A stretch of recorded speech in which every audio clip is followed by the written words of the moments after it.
과거 제자들을 상대로 한 성희롱 발언이 논란이 된 송억열 공정거래위원장 후보자가 결국 자진 사퇴했습니다. 윤석열 정부 들어 장관급으로는 네 번째 낙마입니다. 아베 전 총리의 사망 속에 치러진 일본 상원에 해당하는 참의원 선거에서 자민당 등 열린여당이 압승을 거둬 개헌할 수 있는 의석을 확보했습니다. 평화헌법을 개정해 자위대 존재 근거를 헌법에 개정하는 움직임에 속도를 낼지 주목됩니다. 초유의 당대표 중징계 사태로 혼란을 겪고 있는 국민의힘이 오늘 최고위원회의에 이어 의원총회를 열고 사태 수습 방안을 모색합니다. 권성동 직무대행체제나 비대위 전환, 조기 전당대회 등이 논의될 것으로 보입니다. 휴일인 어젯밤 9시까지 코로나19 신규 확진자는 일주일 전보다 2배 이상 많은 12,000여 명으로 집계됐습니다. 정부는 여름철 재유행 대응 방안 발표를 앞두고 오늘 민간 전문가로 구성된 자문위원회 첫 회의를 엽니다. 현대자동차의 신차 더 뉴 팰리세이드에서 주행 중에 시동 꺼짐 현상이 잇따라 보고되고 있습니다. 자칫 큰 사고로 이어질 수 있는 결함인데 현대차는 아직 원인을 찾지 못하고 있습니다. 10년마다 하는 LH 임대아파트 재도장 사업을 5년 동안 700원어치 이상 불법으로 재하청 수주한 업체가 부실 시공까지 한 것으로 드러났습니다. 단독 보도합니다. 경기도 주요 도시와 서울을 오가는 광역버스 160여 대를 운행하는 경진여객노조가 오늘 새벽 첫자부터 전면 파업에 돌입했습니다. 수도권 통근길 시민 불편이 예상됩니다. 오늘까지 전국에 최대 80mm 이상의 장맛비가 내릴 것으로 보입니다.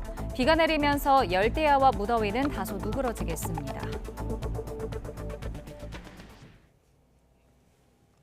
시청자 여러분 안녕하십니까? 7월 11일 월요일 굿모닝 YTN 2부 시작합니다. 송억열 공정거래위원장 후보자가 사퇴 의사를 밝혔습니다. 지난 4일 후보자로 지명된 후 엿새 만에 사퇴한 건데 현 정부 들어 장관급으로는 네 번째 낙마입니다. 보도에 박병한 기자입니다.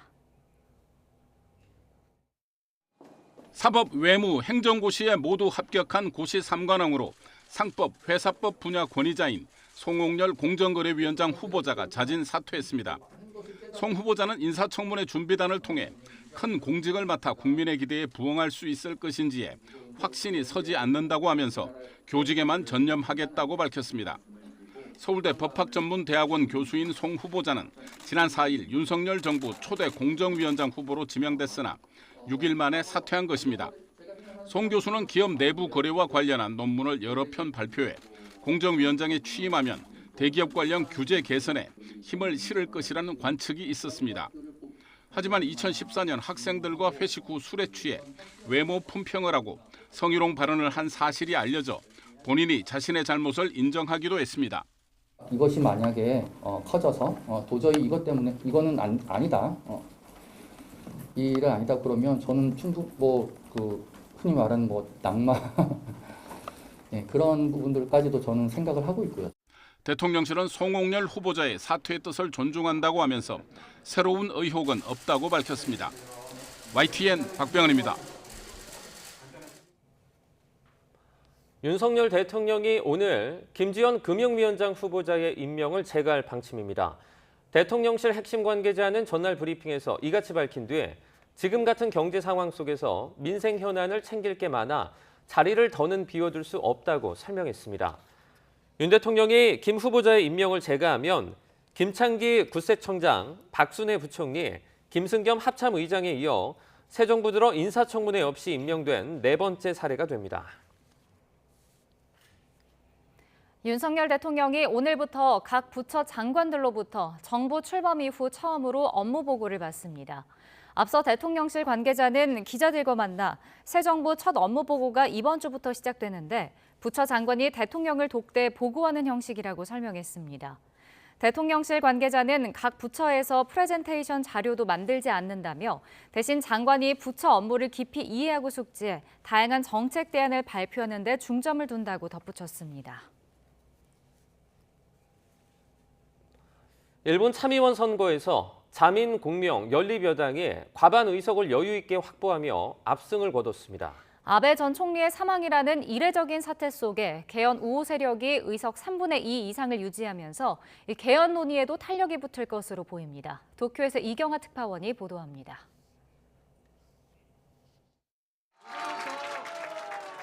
일찌감치 당선이 확정되자 선거 사무실에는 환호가 이어집니다. 전체 의석 중 절반인 125석을 새로 뽑는 일본 참의원 선거. 자민공명연립여당은 과반인 63석 이상을 확보한 것으로 나타났습니다. 기존 의석을 합친 전체 의석 수도 248개 의석 중 과반인 125석을 여유 있게 웃돌게 됐습니다. 아베 전 총리 사망이 남긴 충격 속에 일부 당선자는 추도 묵념을 진행하는 등 차분한 분위기 속에 승리를 맞았습니다. 安倍元総理、大変悲しい事件です。こうした思いを胸に、しっかりとこの国を守り、本当に無念でございますし、改めて心からご冥福をお祈りすると。 집권자민당은 자위대 명기를 포함한 헌법 개정을 추진하고 있습니다. 이번 선거에서는 특히 중의원에 이어 개헌에 찬성하는 여야 의석수가 개헌안을 발의할 수 있는 3분의 2를 넘어서면서 논의에 속도가 붙게 됐습니다. 自民党が憲法審査会のこの舵取りをやってるわけなんで、ぜひ約束を守って。 기시다 총리는 내각 중간평가 성격인 이번 선거에서 다시 승리하면서 안정적인 국정 운영에 동력을 얻게 됐습니다. 보수 우익 세력과는 결이 다른 만큼 한일 관계에 대한 기대도 나오지만 강제동원 등 현안에 대한 입장은 달라지지 않을 것이란 분석도 여전합니다. 두 차례 전국 선거에서 승리하며 자신감을 얻은 기시다 총리. 앞으로 이어질 개각과 자민당 당직 인사 등을 통해 본격적인 자기 정치에 나설지 주목됩니다. 도쿄에서 YTN 이경아입니다. 일본 자민당 내 온건파를 이끄는 기시다 총리가 이번 참의원 선거 승리를 발판으로 자신의 정치색을 더 분명히 드러낼 것이라는 관측이 나오고 있습니다. 기시다 총리가 한일 갈등 현안을 풀기 위해 유연성을 발휘할지 주목됩니다. 보도에 이종수 기자입니다. 지난해 10월 중의원 선거에 이어 이번 참의원 선거까지 승리를 이끈 기시다 총리. 여기에 자민당 내 강경 보수 성향 최대 파벌을 이끌며 막강한 영향력을 행사하던 아베 전 총리가 총에 맞아 사망하면서 파벌 내 마땅한 후계자가 없어 당내 입지가 탄탄해지게 됐습니다. 일본의 보수 세력 안에 제일 큰 영향력을 가지는 분이 이런 형태로 이렇게 갑작스럽게 이렇게 사라지게 됐다는 것 자체가 기시다상한테는 기시다 칼날을 내기 위해서 더 쉬운 그런 환경이 조성이 될 가능성이 있다는. 이에 따라 아베 전 총리가 주도한 5년 내 방위비 2배 증액은 따르겠지만 분배의 무게를 실은 새로운 자본주의 실현 등 자신의 정책을 밀고 나갈 여지가 커졌다는 분석입니다. 이와 함께 기시다 총리가 인사를 통해 아베파와 선긋기를 시도할지도 관심입니다. 기시다 총리는 오는 9월 내각과 자민당 당직을 개편할 것으로 예상됩니다. 9월 인사에서 고이치 경제산업상이나 다카이치 사나의 자민당 정무조사회장 등 아베 전 총리의 측근인 강경파 인사를 교체하며 당권 장악에 나설지 주목됩니다. 기시다 총리가 한일 갈등 현안을 풀기 위해 유연한 입장을 취할지도 관심입니다. 한덕수 국무총리를 대표로 한 아베 전 총리 조문단의 방일이 예정되어 있고 박진 외교부 장관의 방일도 추진되고 있는 것으로 전해졌습니다. 이를 계기로 참의원 선거를 앞두고 민감한 한일 역사 갈등 현안을 다루는데 소극적이었던 기시다 내각이 태도 변화를 보이며 한일 대화에 적극적으로 나설지 주목됩니다. YTN 이종수입니다. 휴일이었던 어제 하루 전국에서는 12,000여 명이 넘는 코로나19 신규 확진자가 나왔습니다. 최근 코로나19 유행세에는 일주 단위로 확진자 수가 2배로 늘어나는 더블링 현상이 나타나고 있는데 정부는 오는 수요일 여름철 재유행 대응 방안을 발표합니다. 김주환 기자입니다. 어젯밤 9시까지 코로나19 신규 확진자는 12,213명으로 집계됐습니다. 일주일 전인 지난 3일 같은 시간대보다 2.1배 늘어난 겁니다. 코로나19 유행세는 최근 들어 일주 단위로 확진자 수가 2배로 늘어나는 더블링 현상을 보이고 있습니다. 정부는 재유행 시작을 공식화했습니다. 원인은 BA.5 변이의 확산과 여름철 이동량 증가, 면역 효과 감소 등이 꼽힙니다. BA.5는 오미크론보다 전파력이 35.1% 세고 면역 회피 능력이 3배나 강해 코로나에 걸렸던 사람이나 백신을 맞은 사람도 다시 감염될 가능성이 큰 것으로 전해졌습니다. 자연 면역에는 접종에 의한 그런 자연 면역이 보통 3에서 6개월 정도까지는 감염 예방 효과가 있습니다. 근데 그게 지나가게 되면 사실은 재감염이 될 수밖에 없어서 여름 이후부터는 사실 재감염자가 굉장히 많이 늘어나게 될 거고. 전문가들은 다음 달 하루 최고 20-30만 명의 확진자가 나올 수 있다고 경고했습니다. 그러면서 고위험군을 중심으로 4차 접종을 늘리면서 개량 백신을 하루빨리 확보하는 등의 대책 마련이 시급하다고 조언했습니다. 백신 접종을 통해서 최대한 우리가 고위험군을 보호하기 위한 전략 외에도 항바이러스제를 빠르게 투여할 수 있는 시스템이 필요합니다. 정부는 오는 수요일 여름철 재유행 대응 방안을 발표할 예정인데 거리 두기 방식보다는 의료 대응이나 개인 방역 강화에 초점이 맞춰질 것으로 보입니다. YTN 김주환입니다. 소득과 관계없이 지급되던 코로나19 격리자 생활지원금이 오늘부터 소득 하위 절반에만 지급됩니다. 중앙재난안전대책본부는 오늘부터 입원이나 격리 통지를 받는 환자는 가구당 소득이 기준 중위소득의 100% 이하인 경우에만 생활지원금을 지급한다고 밝혔습니다. 중소기업이 코로나19로 격리 입원한 근로자에게 유급휴가를 제공하면 정부가 하루 4만 5천 원씩 지급하던 유급휴가비도 오늘부터는 종사자 수 30인 미만인 중소기업에만 지원됩니다.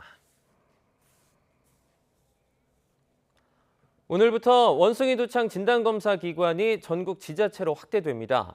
질병관리청은 지역사회에서 확진자가 발생할 가능성에 대비해 그동안 질병청에서만 하던 원숭이 두창 진단검사를 오늘부터 전국 시도 보건환경연구원에서도 시행하기로 했습니다.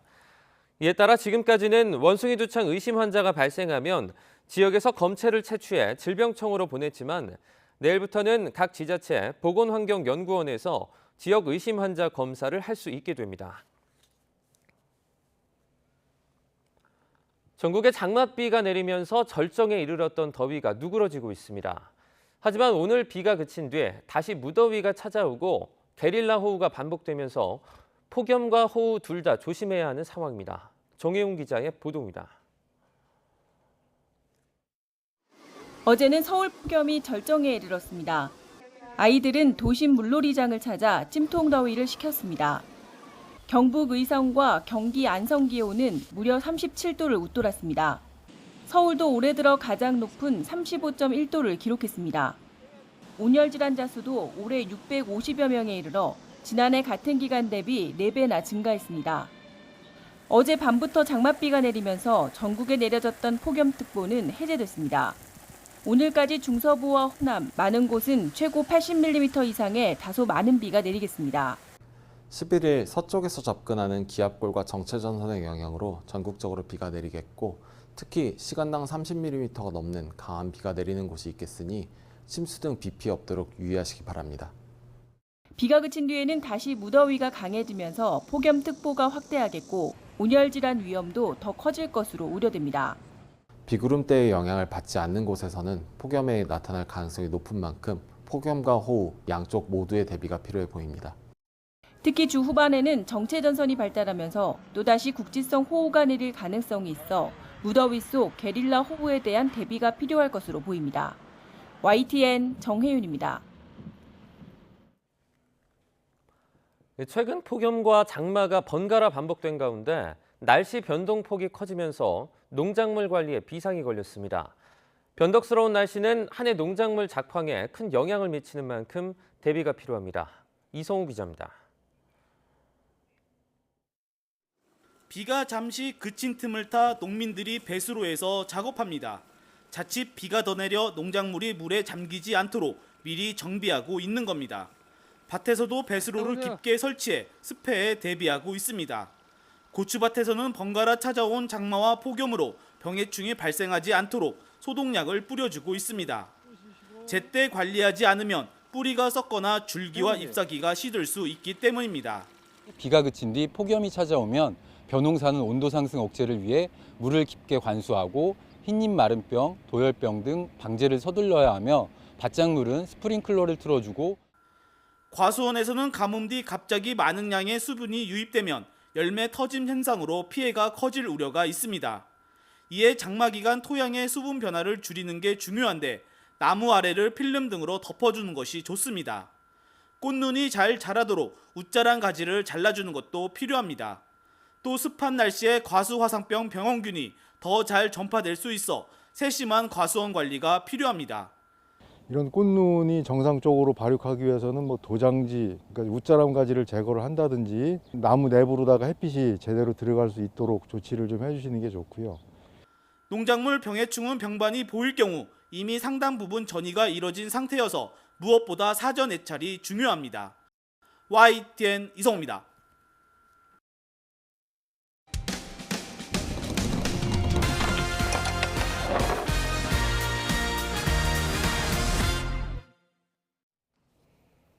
현대자동차가 새롭게 내놓은 SUV인 더 뉴 팰리세이드 차량에서 주행 중에 시동 꺼짐 현상이 잇따라 보고되고 있습니다.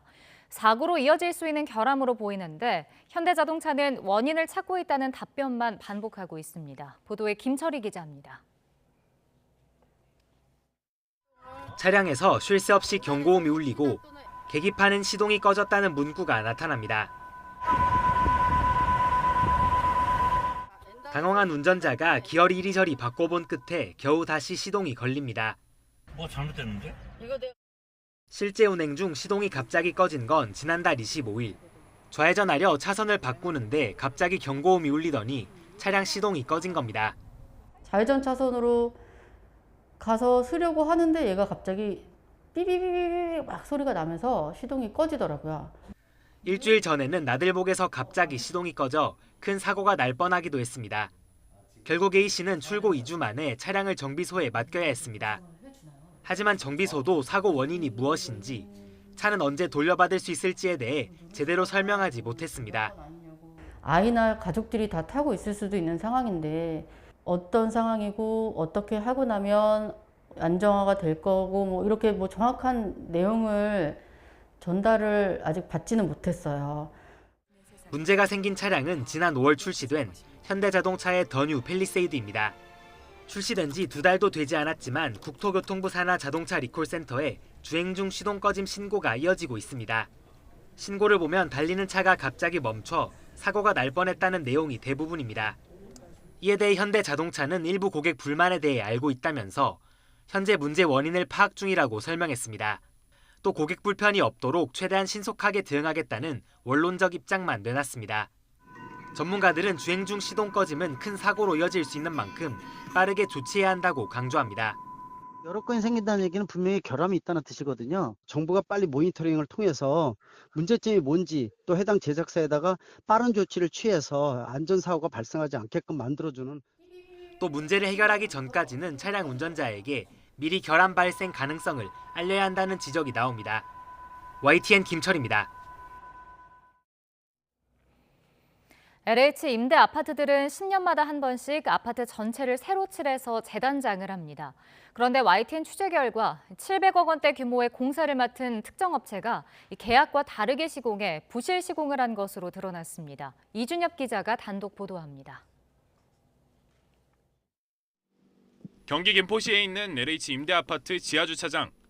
바닥칠이 보기 흉하게 벗겨져 페인트 조각이 나뉜 겁니다. 인천의 다른 LH 임대아파트도 상황은 마찬가지입니다. 매번 앞서 공항공사를 했어요. 근데도 계속 모양이에요. 그런데 두 아파트 모두 10년마다 하는 전면 재도장이 끝난 지 2년 반밖에 지나지 않았습니다. 준공이 얼마 지나지도 않아 벗겨지기 시작한 이 아파트들의 시공은 특정 업체가 맡았습니다. 이 업체는 지난 2016년부터 입찰 나온 LH 임대아파트 재도장 사업 낙찰업체들에 접근해 재하청을 따냈습니다. LH 임대아파트 재도장 공사의 30% 이상 참여한 것으로 전해져 따낸 사업 총액만 입찰가 기준으로 700억이 넘습니다. YTN 취재 결과 문제의 업체는 최소 20여 곳의 현장에서 입찰 공고문과 계약서에 정해진 방식을 전혀 지키지 않고 부실 시공한 것으로 드러났습니다. 공법에 따라 주차장 바닥을 0.7mm나 0.15mm 두께로 시공해야 하는데 이런 시방을 전혀 지키지 않은 겁니다. 지하주차장 바닥칠이 심하게 벗겨져 있습니다. 벗겨진 조각 두께를 재보니 0.7mm는커녕 얇아서 측정 자체가 어려운 상황입니다. 해당 공법대로 시공하려면 LH에서 승인받은 대로 두세 배 비싼 특수 도료를 주문해야 하는데 페인트 회사와의 거래 명세표를 입수해보니 주문이 아예 없거나 극소량이었습니다. 부실 시공은 지하주차장 바닥만이 아니었습니다. 실제 준공 검사를 하듯이 아파트 복도 벽에 연필을 칠해봤습니다. 원래 잘 안 그어져야 하는데 벽의 줄이 쭉쭉 그어집니다. 아파트 내부 벽을 칠할 때 마지막 코팅 작업을 생략해버리고 3단계 가운데 2단계만 한 겁니다. 심지어 일부 현장에서 시공에 사용된 페인트통을 확인해보니 품질이 좋은 페인트가 아닌 값싼 페인트를 썼거나 제조일자가 1년도 더 지난 페인트를 쓴 정황도 드러났습니다. YTN 취재가 시작되자 LH는 해당 제하청 업체의 존재조차 모르고 있었다며 사실관계를 파악해보겠다고 밝혔습니다. YTN 이준엽입니다. 경기도 주요 도시와 서울을 오가는 광역버스를 운행하는 경진여객 노조가 오늘부터 전면 파업에 돌입했습니다. 160여 대 차량의 전 노선 운행을 모두 중단하기로 해 수도권 통근길 불편이 예상됩니다. 김지선 기자가 보도합니다. 서울과 경기도 수원시, 화성시를 오가는 경진여객 노조가 오늘 새벽부터 총파업에 돌입합니다. 새벽 4시 반 출발하는 첫 차를 시작으로 총 15개 노선의 버스 168대가 일제히 멈춥니다. 운행이 중단되는 버스는 수원과 서울을 오가는 3000번과 7770번, 화성과 서울을 잇는 106번과 7200번 등 모두 15개 노선입니다. 오산과 평택을 지나는 일부 노선도 포함됐습니다. 하루 평균 4만 명가량이 이용하고 있어 당장 출근길 대란이 불가피해 보입니다. 경기도는 출퇴근 시간대 전세버스 40대를 투입하는 외에도 추가로 전세버스 27대, 예비 공공버스 10대와 관용차를 동원하는 등 모두 84대를 대체 투입할 예정입니다. 수원시와 화성시는 파업 장기화에 대비해 개인과 법인 택시 부제도 일시 해제하는 등 비상수송 대책을 실시하기로 했습니다. 다만 대체 교통편이 충분치 않아 불편이 예상된다며 자가용이나 지하철 등 대체 교통수단을 이용해달라고 당부했습니다. 지난주까지는 이제 입석 거부해가지고 이제 수원이나 화성시에서 전세버스 이제 투입 계획 세워가지고 그렇게만 했었는데 파업은 아니었거든요. 근데 갑자기 파업한다고 오전에 이제 연락이 와서 이제 구약을 이제. 앞서 노조는 사측과 임금 인상분 등을 놓고 협상을 벌이다 경기지방노동위원회에 조정 신청을 냈지만 최종 결렬됐습니다. 이에 따라 지난 6일부터 입석 승객의 승차는 위법하다며 이를 거부해왔습니다. 노조는 오늘 오전부터 파업 참가자들이 수원역 앞 광장에서 모여 임금 인상을 촉구하는 집회를 이어갈 예정입니다. YTN 김지선입니다.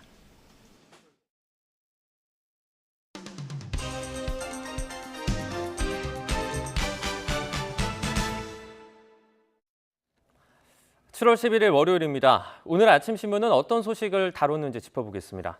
이현웅 아나운서가 주요 내용 정리해왔습니다. 어서 오시죠. 안녕하십니까. 네, 첫 번째 기사입니다. 일본의 참의원 선거 관련 내용인데요. 이 아베 전 총리가 피격된 이후에 치러진 선거입니다. 여기서 이 자민당이 압승한 것 같다라는 제목의 기사가 나와 있네요. 네, 그렇습니다. 아베 전 총리의 피살로 일본의 보수 표심이 결집하면서 자민당이 압승하는 분위기입니다. 네. 일본 민영방송 TV도쿄가 실시한 조사를 보면 일본 국민 중에 한 74% 정도가 아베 피살이 선거 결과에 영향을 줬다고 생각한다고 응답했다고 합니다. 또 투표율도 3년 전 선거보다 3%포인트 이상 높은 52.16%로 나왔습니다. 선거 전에도 자민당의 승리를 예상하는 경우가 많았지만 아베 피살이 보수 지지층 결집에 힘을 더하면서 기존의 언론들이 예상한 것보다 더 큰 차이로 승리하는 분위기입니다. 네. 자민당, 공명당에 더해서 일본 유신회, 국민민주당까지 개헌을 추진하는 세력이 헌법 개정에 필요한 3분의 2, 166석을 넘기게 되면서 앞으로 개헌 정국이 본격화할 전망입니다. 그리고 일본은 앞으로 3년 동안 대규모 선거가 없기 때문에 기시다 정권에게는 황금의 3년이라고 불리기도 하는데요. 개헌 논의에 얼마나 속도를 낼지 주목이 되고 있고요.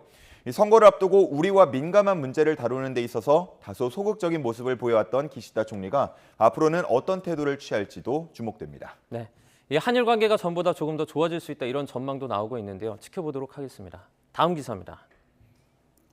네, 우리 정치권 상황 지켜보겠습니다. 먼저 당대표 징계를 결정한 국민의힘 상황인데요. 이제 오늘 그 의원총회가 열리게 예정돼 있는데 신문들은 어떤 점에 주목을 했습니까? 네, 맞습니다. 일단은 이준석 대표 행보를 당연히 주목을 하고 있는데 네. 공개 활동을 자제하는 분위기입니다. 기존에는 여러 언론사와 인터뷰 일정을 잡아둔 것으로 전해졌는데 윤리위 징계 직후 한 라디오 프로그램에 출연한 뒤 나머지는 모두 다 취소했습니다. 네. SNS 활동도 아예 하지 않은 건 아니지만 이전과 비교해서는 다소 자제하는 분위기였습니다. 이런 가운데 국민의힘 의원 다수는 징계 수용을 압박하는 분위기인데요. 다음 당권 경쟁을 두고 신경전도 본격화하고 있습니다. 네. 권성동 원내대표는 조기 전당대회 가능성은 차단했는데 서울신문은 권 원내대표로서는 일단은 직무대행 체제로 가다가 내년 상반기 임기를 마칠 때쯤 당권에 도전하는 시나리오가 가장 좋을 거라고 보고 있었습니다. 네. 한편 다른 당권 주자들은 조기 전당대회가 필요하다는 입장을 밝히고 있는데요. 이준석 대표 징계로 인한 상황이 권위냐 사고냐 이걸 두고 지금 신경전이 펼쳐지고 있습니다. 네. 다음 기사로 민주당 상황도 보도록 하겠습니다. 이재명 의원이 아직 출마 선언은 하지 않았지만 지지층 결집에 나선 듯하죠. 예, 그렇습니다.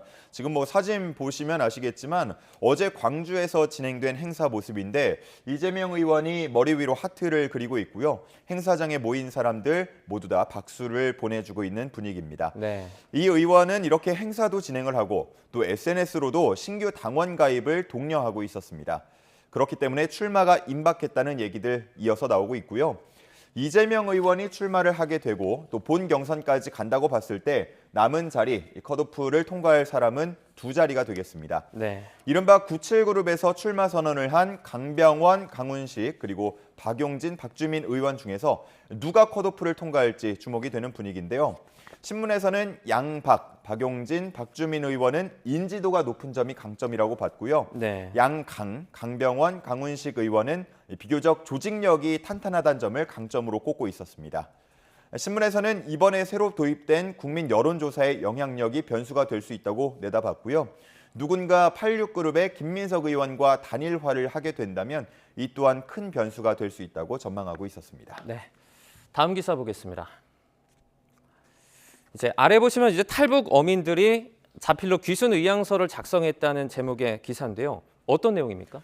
네, 2019년 11월 북으로 돌려보냈던 북한 어민들이 귀순 의사가 있다는 자필 문건을 남겼었다는 내용 조선일보를 통해서 전해졌습니다. 네. 김현철 당시 통일부 장관이 귀순 의향서에 대해서 전해 들은 바 있다고 조선일보와 인터뷰를 했고요. 또 통일부가 국민의힘 태영호 의원에게 제출한 서면 답변서를 보면 당시 북한 주민들이 서면으로 귀순 의사를 표명했다는 내용이 담겨 있었습니다. 다만 이 귀순 의향서는 국정원을 비롯한 합동정보조사 참여기관이 갖고 있는 것으로 전해지고 있고요. 네. 통일부가 보유하고 있지는 않다고 합니다. 태영호 의원은 북한 어민들의 귀순 의사와 반대로 북한에 돌려보낸 것은 반인륜적인 범죄라고 주장하고 있는 분위기입니다. 또한 이들을 북으로 돌려보낼 때 눈을 가리고 포박한 상태로 전해지지 않았습니까? 네. 이에 대해서도 정부가 이들이 강한 귀순 의사를 이미 알고 있었고 따라서 북송을 할 때 자해할 상황을 대비한 것이라는 해석도 있다고 합니다. 또 통상 표류해온 북한 주민을 북송할 때에는 대한적십자사가 인계해 왔는데 이때에는 경찰 특공대원들이 동원됐다는 점을 봐서도 자해 시도에 대비한 것 아니냐 이런 해석이 있다고 합니다. 네. 조선일보는 이러한 내용들이 앞으로 큰 논란이 될 수 있다고 예상하고 있었습니다. 네. 다음 기사입니다. 코로나19 확진자가 좀처럼 줄지 않고 있습니다. 주말에도 하루 신규 확진자 2만 명이 넘었다 이런 소식도 들려오고 있죠. 네, 이틀째 2만 명을 넘어섰습니다. 경향신문 제목을 보면 코로나는 다시 느는데 방역 지원은 축소라고 담고 있었습니다. 네. 지금 중앙에 그래프가 나와 있는데 우리나라 신규 확진자 수 추이가 점차 본격적인 증가세를 보이고 있습니다. 6차 대유행의 초입에 들어간 것 아니냐는 얘기들 이어서 나오고 있고요. 신문에서는 3가지 우려스러운 점을 꼽고 있었습니다. 첫 번째는 휴가 시즌이 다가오면서 이동량이 늘어난다는 점이었고요. 두 번째는 방역 지원이 축소되고 있다는 점이었습니다. 네. 오늘부터는 격리 대상자에게 지급하는 생활지원금과 유급휴가비 지원 규모가 축소됩니다. 그리고 세 번째 요인으로는 최근 유행하고 있는 BA.5에 대한 적합한 백신이 없다는 점을 꼽고 있었는데요. BA.5가 기존 면역을 회피하는 것으로 알려지면서 기존 백신으로 전 국민이 4차 접종을 맞는 게 얼마나 효과가 있는지 이에 대한 논의가 진행이 되고 있습니다. 미국에서는 백신 제조사들에게 변이에 맞춰서 성능을 개선해달라고 주문한 상태인데 10월이나 11월쯤 지금 개선된 백신이 나올 것으로 예상이 됩니다. 하지만 우리나라까지 건너오려면 시간이 조금 더 필요해 보여서 언제 들어올 수 있을지 불명확합니다. 네. 마지막 기사는요. 네. 이 두 개 다 고물과 관련된 내용들 같습니다. 하나씩 설명을 좀 해주시죠. 네, 먼저 왼쪽 기사를 보면 학교 급식에 대한 이야기 나와 있습니다. 네. 식자재 값이 워낙 많이 오르면서 학교 급식에도 비상이 걸렸다고 하는데요. 제목에는 고기 반찬 줄어드나라는 이 말도 있습니다. 네. 이 잘 먹고 잘 크는 게 중요한 우리 학생들에게는 고기 반찬 줄면 안 될 것 같은데 그래서 서울시 교육청은 무상급식 지원금을 늘리는 방안을 추진 중이라고 합니다. 교육청과 서울시 그리고 각 자치구가 기존에는 5대 3대 2 비율로 예산을 분담하고 있었는데요. 네. 서울시와 대부분 자치구에서 이 지원금을 늘리는 데 증액하는 데 있어서 긍정적인 답을 했다고 합니다. 먹는 것만큼은 좀 잘 해결됐으면 좋겠다는 바람을 갖고 있고요. 네. 오른쪽 기사를 보면 이 상인들의 개문 냉방과 관련한 이야기 나와 있습니다. 액세서리 가게가 대표적인데 문을 열고 영업하는 가게들 있습니다. 조금이라도 손님을 모으려면 이렇게 문을 열고 영업을 하는 게 유리하다는 게 자영업자들의 입장인데요. 네. 하지만 그럼에도 불구하고 지나다니는 분들 이거 에너지 너무 많이 쓰는 거 아니냐 이런 걱정들도 하곤 합니다. 네. 그런데 요즘에 전기요금이 또 최근에 많이 오르고 있지 않습니까? 그러다 보니까 자영업자 입장에서는 요금 폭탄을 맞을지 않을까 좀 걱정하는 분위기라고 합니다. 네. 요즘 날씨까지 워낙 더워지고 있다 보니까 이 온도를 시원하게 유지하려면 꽤 냉방을 세게 해야 한다고 하는데요. 이런 개문 냉방은 단속 그리고 계도의 대상이기도 합니다. 하지만 코로나 확산 이후에는 방역적인 측면에서 잦은 환기를 강조하고 있기 때문에 단속에도 다소 어려움이 있다고 하는데 이에 대해서 좀 적절한 수칙을 다시 정해야 하는 게 아니냐 이런 의견도 나오고 있다고 합니다. 네. 요즘에 대출 이자도 상당히 안 좋은데 물가라도 좀 빨리 잡혔으면 좋겠습니다. 네. 여기까지 듣겠습니다. 고맙습니다. 감사합니다.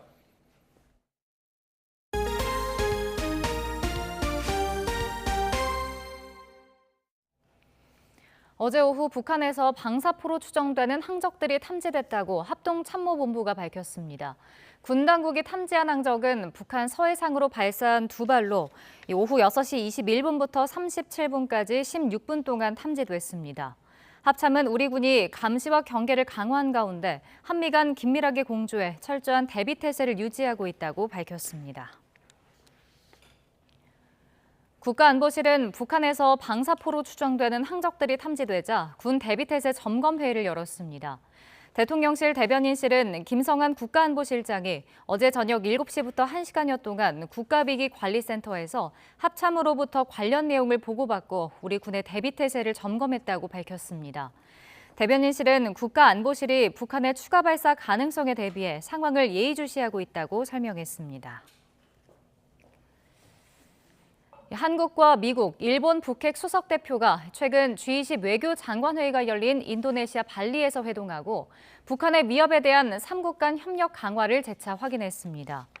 네드 프라이스 국무부 대변인은 현재 시각 10일 김건 외교부 한반도 평화교섭 본부장과 성김 미 대북특별대표, 후나코시 다케이로 일본 외무성 아시아 대양주국장이 지난 8일 발리에서 3자 협의를 했다고 밝혔습니다. 이번 협의는 북한의 대화 복귀를 위해 유연하고 열린 접근을 하겠다는 같은 날 한미일 3국 외교장관 회담의 후속 조치 성격입니다. 이번 주에 기준금리가 또 오를 것으로 보이는 가운데 집값은 내려가고 분양가는 오르는 현상이 벌어지고 있습니다. 이런 상황에서 무주택자들은 어떤 전략을 선택해야 할까요? 이동호 기자가 전해드립니다. 경기도 의정부시 탑성역 근처 아파트 분양 현장. 비교적 경쟁력 있는 분양가에 교통도 좋은 편이어서 모델하우스에 사람들이 몰리고 있습니다. 인근에 지금 시세가 형성되어 있는 실거래가가 8억 5천 정도로 형성이 되어 있기 때문에 저희 분양가가 지금 6억 5천인 점을 감안해 봤을 때 2억 정도의 프리미엄이 기대되고 그래서 청약이 잘 이루어질 것으로 예상됩니다. 금리가 가파르게 인상되는 데다 분양가가 일부 인상될 예정인 상황에서 무주택자들은 내 집 마련 전략을 어떻게 짜야 할까? 전문가들은 기존 주택보다는 분양가가 저렴한 청약을 통하는 것이 현명하다고 조언합니다. 급격한 금리 인상과 대출 규제에다 집값 하락 기대감이 커지는 상황에서 무주택자의 경우 지금 당장 무리해서 비싼 집을 사기보다는 신규 청약이나 경공매를 공략하는 전략이 유리해 보입니다. 특히 민간 아파트보다 분양가가 더 저렴한 공공분양단지를 노리는 것이 유리합니다. 공공분양은 주변 시세 대비 저렴하고 또 단지 인프라도 잘 갖춰져 있어서 현재 많은 분들이 청약에 관심을 갖고 계십니다. 실제로 세종시 한 공공분양은 청약 경쟁률이 3,500대 1이 넘었고 경기도 시흥시에서도 189대 1의 경쟁률이 나왔습니다.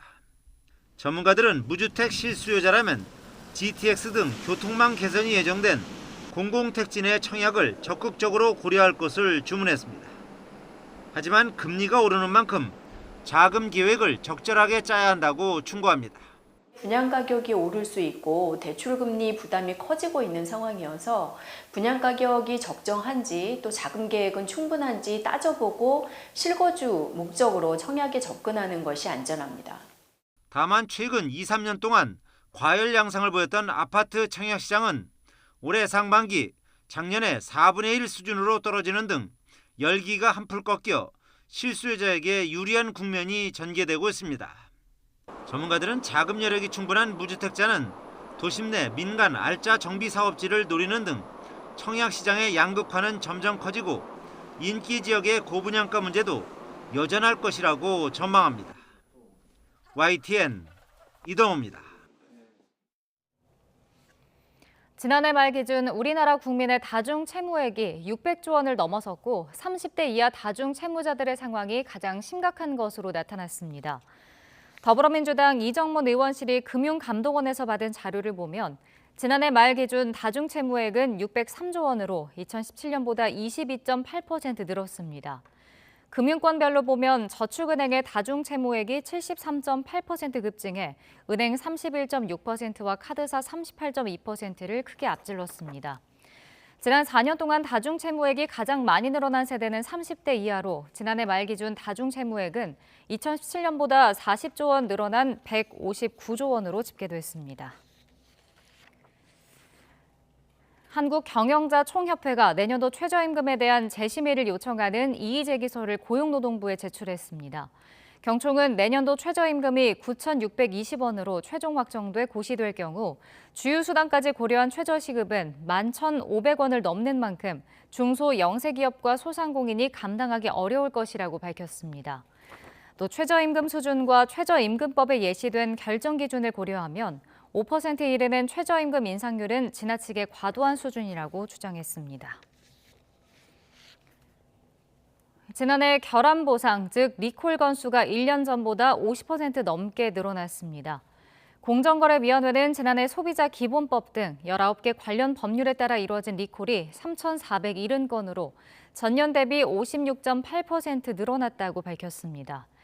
지난해에는 안전 표시 기준 등을 위반한 방향 탈취 제품, 세정 제품, 어린이용 매트 등과 허가 없이 첨가제를 사용한 의약품, 화재 발생 가능성이 있는 전기 자동차 등이 리콜됐습니다. 오늘은 전국에 오락가락 장맛비가 내리겠습니다. 비가 내리며 심한 더위는 누그러지겠는데요. 오늘 서울의 한낮 기온은 30도로 어제보다는 5도가량이 내려가겠습니다. 오늘 나오실 때는 우산도 꼭 챙기셔야겠습니다. 서쪽에서 다가오는 기압골과 또 정체전선의 영향으로 현재 전국 곳곳에 산발적인 비가 내리고 있는데요. 예상되는 비의 양은 충남과 호남, 제주도에 최고 60mm, 이 많은 곳은 80mm가 넘는 국지성 호우가 쏟아지겠고요. 그 밖의 지역에도 5에서 40mm의 비가 오락가락 이어지겠습니다. 현재 기온 살펴보겠습니다. 현재 서울 기온 24.9도, 대전은 23.5도를 나타내고 있습니다. 비가 내리며 폭염 수준의 더위는 누그러지겠는데요. 오늘 서울의 한낮 기온은 30도, 대전과 대구도 30도, 울산과 부산은 28도를 보이겠습니다. 이번 한 주간 30도 안팎의 무더위 속에 비 소식이 잦을 전망입니다. 지금까지 날씨 정보였습니다. 당대표 징계로 극심한 혼란을 겪고 있는 국민의힘 내부에서 이준석 대표의 결단을 촉구하는 목소리가 잇따라 나오고 있습니다. 국민의힘은 오늘 권성동 대표 직무대행 주재로 최고위원회의와 선수별 의원 모임, 의원총회까지 여는데 내홍 수습의 중대 분수령이 될 것으로 보입니다. 보도에 김경수 기자입니다. 사상 초유 당대표 징계 이후 국민의힘 내부에서 이준석 대표의 거취 결단을 촉구하는 목소리가 잇따랐습니다. 원내대표 출신의 차기 당권주자로 꼽히는 김기현 의원은 이유가 어찌됐든 개인 문제로 불거진 당내 혼란에 책임지는 게 지도자의 도리라고 밝혔습니다. 선당 후사, 그러니까 지금은 국민과 당을 먼저 생각할 때라고 강조하기도 했습니다.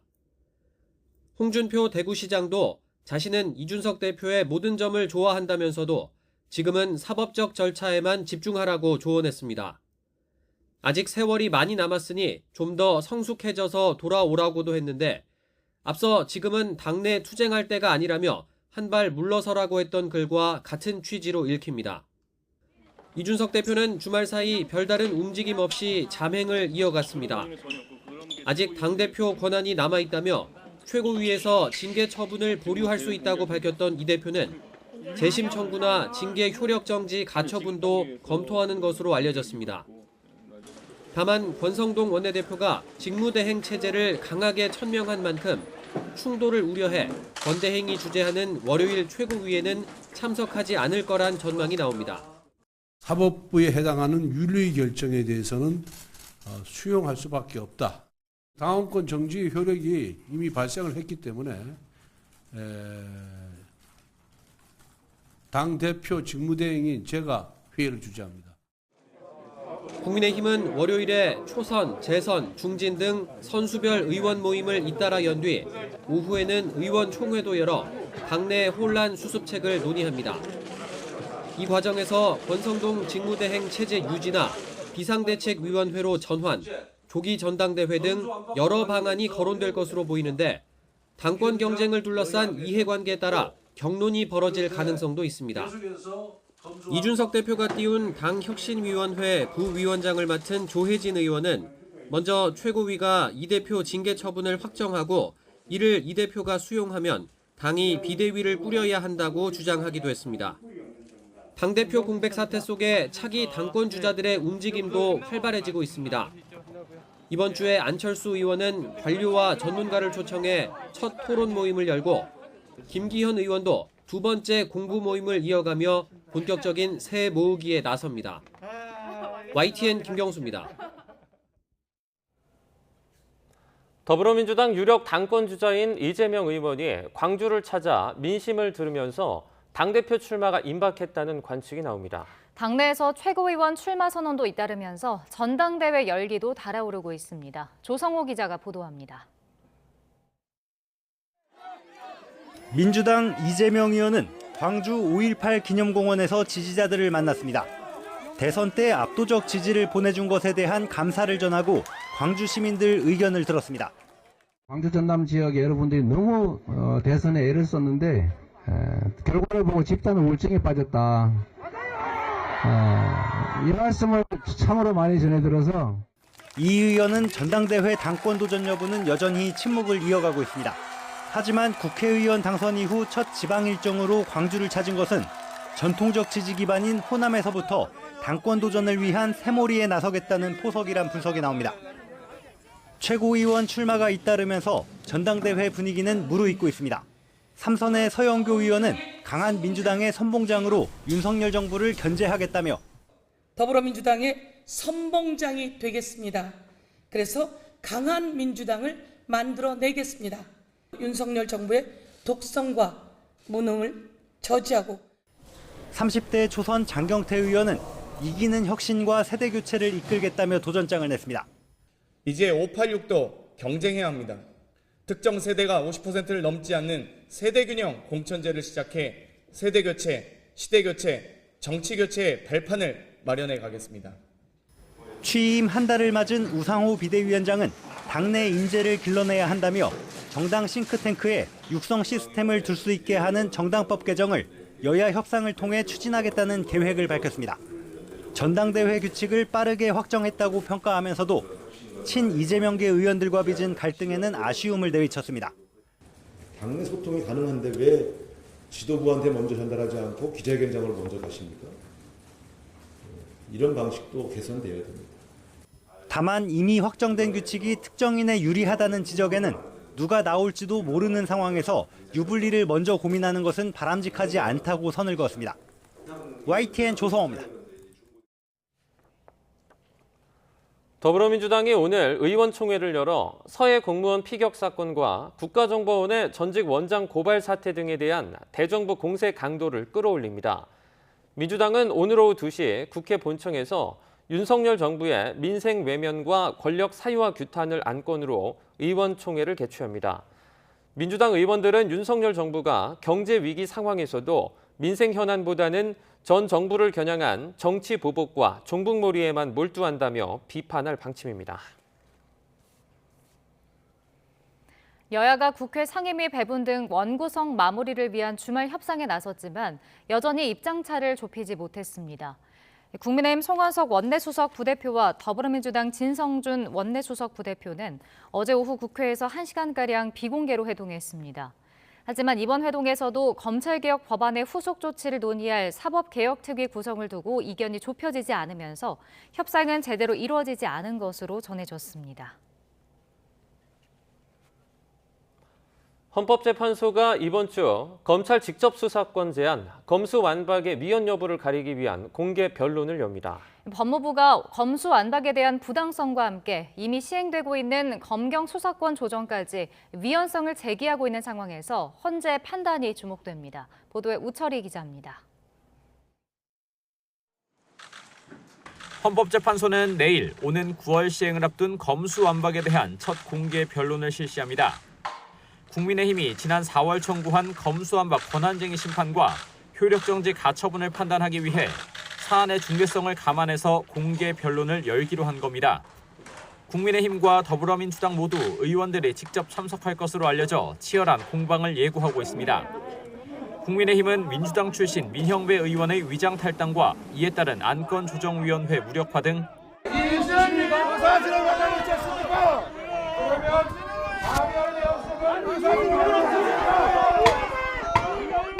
헌법상 국회의원의 고유 권한인 법안 심의 표결권이 무력화돼 검수완박이 위헌이라는 입장입니다. 법사위 전체 회의에서 검수완박 법안을 날치기 처리하면서 위장 탈당 등 국회법을 회피하고 사문화시킬 수 있는 모든 편법과 꼼수를 다 보여줬다. 반면 민주당은 검찰의 민주적 통제를 위해 국회법이 정한 절차를 따랐을 뿐이라고 반박하고 있습니다. 국민의힘의 국회 선진화법을 무참히 짓밟는 불법 행위에도 불구하고 인내심을 가지고 국회법이 정한 절차에 따라 이런 가운데 헌재는 국민의힘이 청구한 검수완박 권한쟁의 심판과 지난달 말 법무부의 청구를 병합하는 방안을 검토하고 있습니다. 또 법무부는 권한쟁의 심판을 청구하면서 지난해부터 시행된 경찰의 1차 수사 종결권을 주는 검경 수사권 조정도 위헌을 주장했습니다. 수사와 기소라는 검사 권한의 본질적인 부분이 침해됐다면서 수사권 조정과 검수완박을 담은 개정 검찰청법과 형사소송법 전체를 무효로 해야 한다는 입장입니다. 잘못된 절차를 통해서 잘못된 내용의 법률이 만들어져서 그걸로 인한 국민의 피해가 생기는 것을 막기 위한 불가피한 조치라고 말씀드리겠습니다. 헌재가 사건을 병합할 경우 정부 여당 협공으로 더욱 판이 커질 모양새입니다.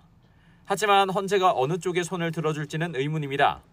먼저 권한쟁의 심판에서 이기려면 재판관 9명 중 5명의 찬성이 필요한데 선임 2선의 재판관을 제외한 8명의 재판관이 문재인 정부에서 임명됐고 이 가운데 5명은 진보 성향으로 분류된다는 평가입니다. 또 앞서 고위공직자 범죄수사처법 헌법소원 심판 당시 헌재는 헌법에 수사기소 주체에 직접적인 규정이 없다면서 입법자의 결정을 존중해야 한다는 판단을 내리기도 했습니다. 검수완박 위헌 여부를 따질 이번 공개 변론은 향후 헌재 결정을 가늠해 볼 수 있는 계기가 될 전망입니다. YTN 우철입니다.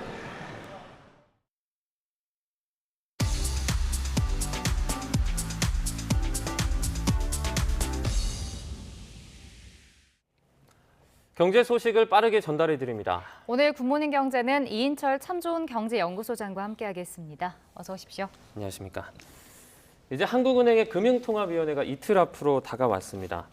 고물가와 한미 간의 어떤 금리 역전 등의 우려가 이제 기준금리를 0.5%포인트 올리는 이 빅스텝 가능성을 좀 더 높여주고 있는 것 같은데요. 현재까지 좀 다른 변수는 없습니까? 그렇습니다. 일단 이번 주에 이제 빅데이라고 하면 수요일 13일입니다. 우리는 이제 금융통화위원회에서 금리 결정 앞두고 있고요. 네. 미국은 이날이 미국의 CPI라고 하는 이른바 소비자 물가지수, 지난달 소비자 물가지수가 발표가 될 예정입니다. 네.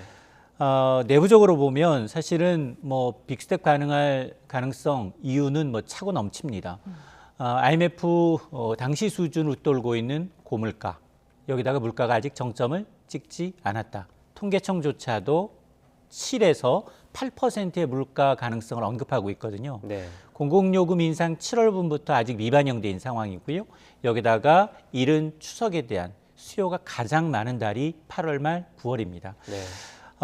그리고 외부적으로 보면 이달 말 26일, 27일 미국에서는 이틀간의 FOMC 회의, 통화정책 회의가 있습니다. 자, 여기에서 자이언트 스텝 한꺼번에 3단계 금리를 2달 연속 올릴 가능성 거의 90% 수준에서 반영되고 있습니다. 네. 지금 지난주 가장 큰 관심을 모았던 게 미국의 고용지표입니다. 공격적인 금리 인상의 후폭풍은 대량 실업과 경기 침체인데 지난 주말에 발표됐던 6월 고용지표, 미국의 고용지표가 서비스업 부분의 일자리가 예상보다 큰 폭으로 늘었다.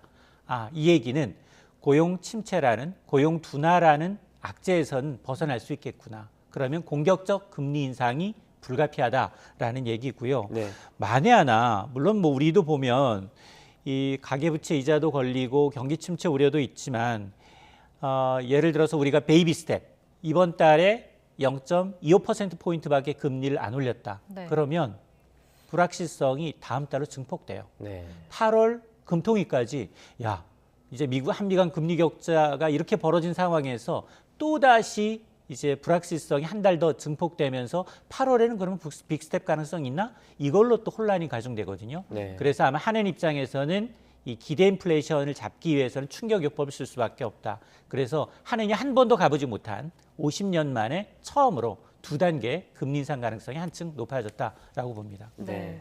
저희가 또 준비한 그래픽이 있는데요. 보면서 좀 말씀을 드리겠습니다. 그 한미 기준금리를 좀 보면요. 지금 보시는 것처럼 1.75%로 현재 한국과 미국의 기준금리가 같은 상태인데 만약에 한은이 이번에 사상 처음으로 빅스텝을 밟아도 미국이 이번 달 말에 자이언트 스텝을 단행하면 기준금리가 이제 역전이 되는 거잖아요. 맞습니다. 이렇게 되면은 환율이나 수입 물가도 높아지고 인플레 압력이 더 심해지는 것 아닌가요? 맞습니다. 지금 우리가 이제 빅스텝을 단행한 것도 전후 1950년 이후 처음이지만 미국도 자이언트 스텝 6월에 이미 했단 말이에요. 네. 3단계, 한꺼번에 3단계 금리를 올리는 자이언트 스텝을 2달 연속한 건 1983년 이후 처음이에요. 그만큼 이 고인플레이션에 대한 통화정책 당국의 고민이 깊어지고 있다라는 얘기인데 당초 한국과 미국 간 금리 역전 현상은 연말쯤이나 벌어지겠지라는 게 당겨지고 있습니다. 시점이 바로 이번 달이 될 수 있다라는 얘기인데요. 실제로 이제 미 연준이 7월 26일, 27일 FOMC 회의에서 2연속 자이언트 스텝 가능성이 상당히 높아졌다라는 건 여러 곳에서 발견이 되고 있는데 앞서 제가 이제 고용지표에서도 말씀을 드렸고 지난달 미국이 3단계 한꺼번에 금리를 올린 그 FOMC 의사록을 보게 되면 경기 침체라는 언급은 한 번도 등장을 하지 않고 있습니다. 네. 그러나 고물가, 물가, 인플레이션이라는 용어는 무려 90번 등장할 정도로 지금 연준 내 컨센서스는 일단 고물가를 잡다. 경기 침체보다는 오히려 물가를 잡는 게 우선이다라는 게 드러나고 있는 상황인데요. 자, 이렇게 되면 우리는 지금 그렇지 않아도 원달러 환율이 1,300원 선을 계속 오르내리고 있습니다. 지금 외환 당국이 계속해서 이 불안한 환율을 좀 안정시키기 위해서 달러를 시장에 지속적으로 공급하고 있음에도 불구하고 이 수준이 계속 유지가 되고 있거든요. 네. 이 얘기는 만에 하나 금리 역전 현상이 좀 벌어지고 0.25에서 0.5% 벌어지겠죠. 그리고 하반기에는 더 벌어질 수 있습니다. 네. 이렇게 되면 외국인들의 투자 자금 유출은 더 격화될 수밖에 없고요. 또 환율은 더 불안할 수밖에 없습니다. 이런 것들이 이런 이제 악의 스파이럴, 굉장히 영세 소용돌이 현상처럼 해서 서로 상호 자극하면서 올라갈 수 있기 때문에 네. 금융시장 불안성이 커질 수 있다. 물론 우리가 과거에 경험했던 IMF 위기급 이 위기는 아니다 하더라도 금융시장은 상당히 불안 가능성이 높아 보입니다. 네. 이제 기준금리가 올라가게 되면 대출금리도 올라가게 됩니다. 그래서 정부가 소상공인들을 대상으로 이 대출을 저금리로 갈아타는 그런 대책을 마련을 했는데요. 좀 설명을 좀 해주시죠. 그렇습니다. 이 3월 말 현재 소상공인들의 자영업자들의 대출을 따져봤더니 960조 원이요. 네. 1년 전에 비해서 130조 원이 늘었고요. 코로나19 이전과 비교하면 무려 260조 원이 급증한 수치입니다. 네. 정상적인 영업을 못했기 때문에 대출을 통해서 계속해서 이제 유지를 했다는 얘기고요. 이런 것들이 3번 정도 원금 상환 유예를 했거든요. 네. 그런데 9월 되면 다시 만기가 도래하기 시작합니다. 자, 그래서 특히 이런 960조 원 가운데 취약차주라고 해서 다중 채무자이면서 저소득, 신용도도 좀 낮으신 자영업자 비율을 봤더니 한 31만여 명, 이들의 대출 금액이 88조 원 남짓이에요. 네. 그래서 지금 금융당국이 자 그러면 우선 구제를 좀 해보자. 이제 제2금융권, 이 비은행권의 고금리 대출 받으신 분들, 대출 금리가 연 15에서 16%입니다. 네. 자, 이분들에 대해서 저금리 대출 연 7% 이내에 저금리 대출로 갈아탈 수 있도록 전환 대출을 이르면 9월부터 시행하겠다라는 건데요. 네. 뭐 대출 금리가 그동안 너무 많이 오르기도 했지만 한 단계 0.25%만 오른다 하더라도 뭐 차주들의 이자 부담은 3조 넘게 늘어나거든요. 네. 자, 그러다 보니까 시행 시기를 좀 앞당기고 그리고 이제 코로나 피해 소상공인에 대한 이제 대상을 좀 늘리고 대상 금액도 대출 전환 대출 금리와 그리고 이제 금액도 한도도 좀 늘리겠다라는 것이 금융당국의 계획입니다. 네. 사실 근데 저금리라고 해도 7% 이자율이면 뭐 낮지는 않은 거잖아요. 소상공인들의 숨통이 트일 수 있을까요? 그렇습니다. 두 가지가 좀 아쉬운데요. 하나는 전환대출 금리가 저금리라고 했는데 7%? 이것도 좀 아쉽고요. 또 하나는 대상자가 너무 적어요. 왜냐하면 신청 대상자가 이제 코로나19로 피해를 입은 개인 사업자, 소기업 그리고 소상공인이 대상이고요. 네. 대출 한도는 높였어요. 기존에 3천만 원에서 5천만 원. 그러다 보니까 사실은 그동안 이제 정책 자금도 한 7조 5천억 원에서 1조 원을 증액했습니다. 네. 8조 5천억 원인데 앞서 제가 여기서 취약차주들 굉장히 다중채무이면서 신용도가 낮은 소상공인들이 31만여 명, 그 금액이 88조 원 상당이라고 얘기해 드렸는데 네. 8조 5천억 원이라면 10명 가운데 1명 정도가 이제 수혜를 입을 수 있다라는 얘기이기 때문에 이 혜택을 좀 더 늘릴 필요가 있고요. 그리고 아무리 뭐 연 15에서 16% 물던 분들이 7.5%도 굉장히 낮다라고 얘기하지만 네. 실질적으로 이 금액도 굉장히 높아요. 네. 그러다 보니까 이 금액 대출 금리를 좀 낮추는 노력이 좀 필요해 보입니다. 네. 정부가 15년 만에 소득세 개편에도 지금 시동을 걸고 있습니다. 근로소득세를 손질하는데 어떻게 바뀝니까? 그렇습니다. 이달 말 정부가 이제 세법 개정안을 발표해요. 이 세법 개정안은 이제 국회 논의를 거치기 이전에 정부의 안입니다. 네. 여기에 아마 유리할지가 이제 소득세편 개편을 통해서 근로자들의 세부담을 덜어주는 방안이 검토 중에 있는데 현재 소득세는 여러분들이 받는 월급은 8단계 과표 구간을 두고 소득세율 가장 낮게는 6%, 네. 최고 세율은 45%가 적용이 돼요. 네. 1,200만 원 이하는 6%로 가장 낮고요. 그리고 4,800만 원 이하의 경우에는 한 15%, 그리고 8,800만 원 이하, 대부분이 이 기간 이하거든요. 네. 여기는 24%의 세율이 적용이 되고, 그리고 그동안 10억 원 초과 세율이 그동안 여러 차례 이제 세법 개정을 통해서 이제 초고소득자에 대해서는 조금 높게 최고 45%의 소득세율이 적용이 되고 있는데 네. 만에 하나 이번에 이제 이 소득세법이 개정이 되면 2008년 이후 15년 만에 처음이에요. 자, 그러면 어떻게 할 거냐?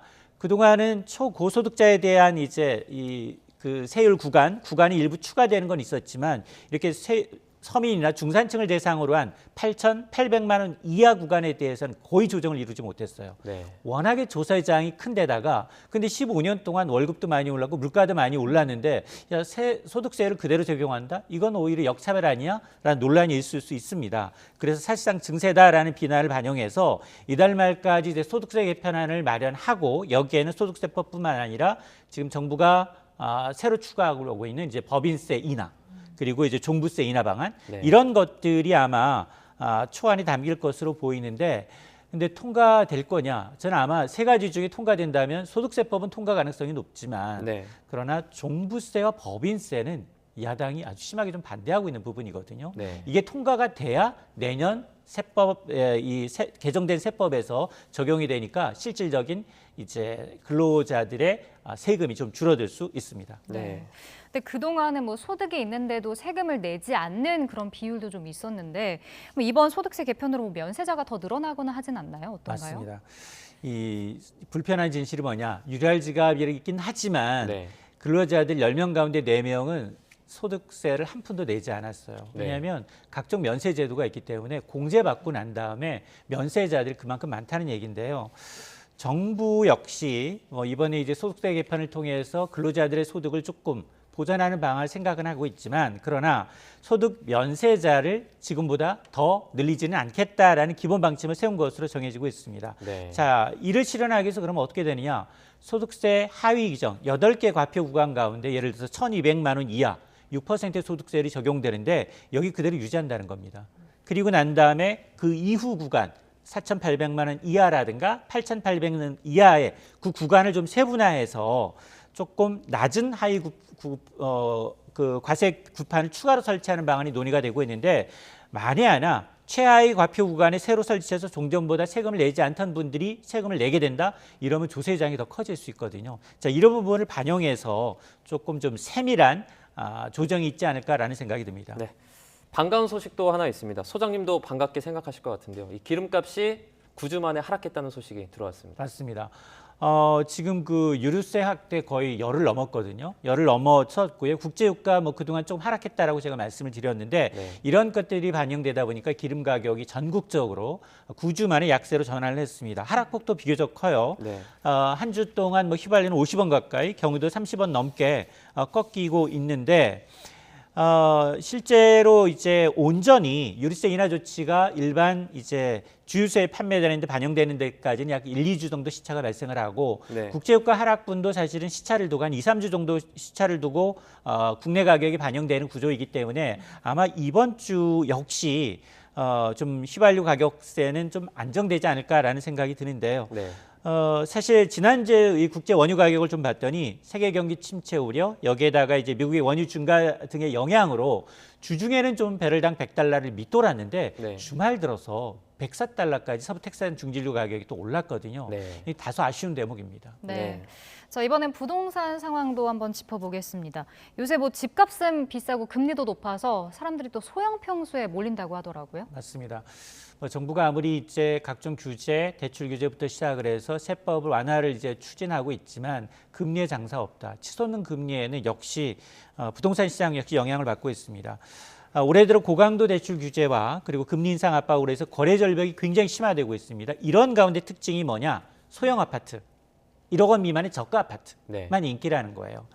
실제로 한국부동산원의 통계를 보니까 올 들어 5월까지 보니까 서울 아파트 매매 건수 가운데 전용 면적 40제곱미터 이하의 비중이 22%, 이걸 전용 면적 60제곱미터까지 범위를 넓히게 되면 거의 절반 가까이, 절반 넘는 것들이 이제 소형 아파트만 거래가 되고 있어서 아마 이런 이제 계속 상태가 지속이 되면 소형 아파트, 저가 아파트를 중심으로 한 거래만 좀 이루어지고 그리고 사실상 거래는 거래 절벽 상태인 상황이 상당 기간 이어질 가능성이 높아 보입니다. 네. 이제 대출에 따른 이자 부담이 계속해서 높아지고 있습니다. 그러다 보니까 이제 매매가가 조금씩 낮아지다 보니까 깡통 전세나 어떤 역전세 우려도 조금씩 나오고 있죠. 맞습니다.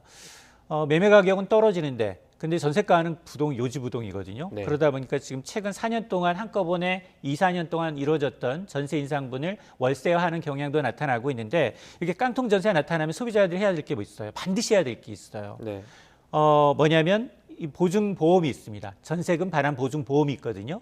이걸 좀 가입을 하게 되면 혹시나 내가 전세일자 만료 이후에도 깡통 준색이 된다 하더라도 혹시 뭐 경매로 넘어간다 하더라도 일단 보증회사가 집주인한테 전세 보증금을 먼저 내주고 그리고 보증사가 집주인한테 구상권을 청구하기 때문에 상당히 이로운 제도가 있습니다. 이 네. 주택도시보증공사가 운영하고 있는 반환보증보험이나 민간보증사에서 운영하는 걸 꼭 가입할 필요가 있는데 어쨌든 지금 이 전세값, 집가락에 따른 이제 전세가와 이제 매매가가 이제 추월되는 현상이 지금 나타나고 있는데 실제로 올해 1월부터 6월까지 매매 전세가 이루어진 건수들 가운데 한 7.7%가 이게 이 전세가가 추월한 겁니다.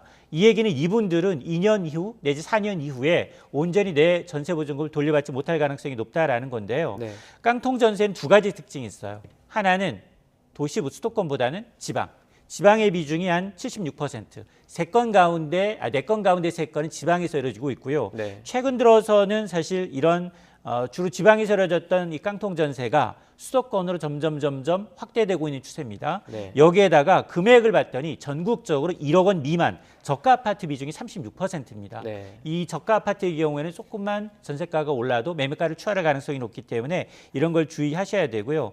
뭐 당장 뭐 문제 있을 정도는 아니에요. 7.7%인가. 그럼에도 불구하고 집값 하락이 본격화되면 깡통 전세 비율이 더 높아질 수밖에 없기 때문에 네. 앞서 제가 말씀드린 전세금 반환 보증 보험 가입을 꼭 안전장치 마련하는 걸 기억을 하셔야겠습니다. 네. 이제 소장님께서 말씀하신 이제 전세 들어가시는 분들 전세금 반환 보증 보험 꼭 챙기시길 바라겠고요. 서울 아파트 거래 건수를 보면 아직까지 좀 낮은 수준입니다. 그 아파트 지금 같은 거래 절벽이 혹시 아파트 가격의 급락으로 좀 이어질 가능성도 있습니까? 사실 거래가 정상적으로 이루어지면서 가격이 하락하는 게 통상 정상적인 시장이에요. 네. 근데 지금은 한두 건만 거래돼. 급매물만 거래되고 나머지는 기대치가 다 달라요. 동상이몽. 매도자 입장에서는 야, 정부가 세금도 깎아주고 대출 규제도 해주니까 조금 이제 크게 많이 가격을 내리지 않고 있는 상황이고 또 하나 매수자 입장에서는 금리도 높아지고 있는데 네. 내 눈높이만큼 가격이 안 내리니까 주저하고 있는 거거든요. 이건 앞으로도 금리가 계속해서 인상이 되면 심리가 아무래도 하향 안정 쪽에 방점이 찍힐 수밖에 없거든요. 네. 그러니까 좀 이런 시기를 봐가면서 정말로 본인이 자금 여력이 되는지 그리고 내가 대출을 감안한다 하더라도 충분히 이자를 감내할 수 있는지 여부를 좀 따져보고 지금은 매수자 위의 시장이기 때문에 네. 조금 타이밍을 기다릴 필요가 있어 보입니다. 네, 알겠습니다. 여기까지 듣겠습니다. 경제 이슈 이인철 참전 경제연구소장과 함께 얘기 나눠봤습니다. 고맙습니다. 7월 12일부터 도로교통법 개정안이 시행됩니다. 개정안의 핵심은 운전자에서 보행자 중심으로 변화했다는 것인데요. 이번 시간에는 도로교통법 개정안을 요약 정리했습니다. 첫째, 횡단보도 보행자 보호 의무 확대. 핵심은 보행자가 횡단보도를 통행하고 있을 때뿐만 아니라 통행하려고 하는 때에도 운전자에게 일시정지 의무를 부여한다는 것인데요. 전방 차량 신호가 적색일 경우 보행자 신호 상관없이 일시정지 후 보행자를 살피고 우회전해야 하며 전방 차량 신호가 녹색일 때 보행자가 있는 경우 일시정지 후 보행자가 횡단을 종료한 후 우회전이 가능합니다. 보행자가 없는 경우는 보행자 신호 상관없이 서행하며 우회전이 가능합니다. 위반 시 범칙금 6만 원, 벌점 10점 부과 가능합니다. 둘째, 어린이 보호구역 내 무신호 횡단보도. 어린이 보호구역 내 무신호 횡단보도 중 신호기가 설치되지 않은 횡단보도에서는 보행자의 횡단 여부와 관계없이 일시정지 의무를 부여합니다. 위반 시 범칙금 6만 원, 벌점 10점 부과 가능합니다. 셋째, 보행자 우선도로. 보행자 우선도로에서는 속도를 20km 이내로 제한할 수 있고 운전자에게는 서행, 일시정지 의무를 부여합니다. 위반 시 범칙금 4만 원, 벌점 10점 부과 가능합니다. 넷째, 도로외의 곳. 아파트 단지 내 등 도로외의 곳을 통행하는 차량의 운전자에게 보행자 보호 의무를 부여합니다. 다섯째, 회전교차로 통행 방법. 우선 회전교차로는 교통섬을 중심으로 반시계 방향으로 회전하며 통과해야 하며 회전교차로 진입 시 30km 미만으로 서행해야 하며 진입 차량은 반드시 먼저 회전하고 있는 차량에게 양보해야 하는데요. 진입하는 차량의 경우 좌측 방향 지시 등, 진출하는 경우 우측 방향 지시 등을 켜 후방 차량에게 미리 알려야 합니다. 도로교통법 개정안 시행이 얼마 남지 않았는데요. 상당수의 운전자들이 습관이 안 돼 있거나 관련 내용을 몰라 혼란이 예상되는 상황. 미리미리 숙지하여 운전자와 보행자 모두의 안전을 지킬 수 있는 교통문화가 정착되었으면 합니다. 조 바이든 미국 대통령과 시진핑 중국 국가주석이 몇 주 내에 통화할 것으로 보인다고 토니 블링컨 미국 국무장관이 밝혔습니다. 다만 구체적인 시기와 형식은 확인해 주지 않았습니다. 워싱턴에서 강태욱 특파원의 보도입니다. G20 외교장관 회의에 이어 태국을 방문 중인 블링컨 장관이 미중 정상이 몇 주 내에 대화할 기회가 있을 것이라고 말했습니다. 다만 구체적인 시기와 방식에 관해서는 설명하지 않았습니다. 두 나라 외교장관 회담이 있었던 만큼 정상 간 회동에 대해 협의가 이루어졌을 것으로 보입니다. The relationship between the United States and China is highly consequential for our countries, but also for the world. We're committed to managing this relationship, this competition, responsibly, as the world expects us to do, leading with diplomacy.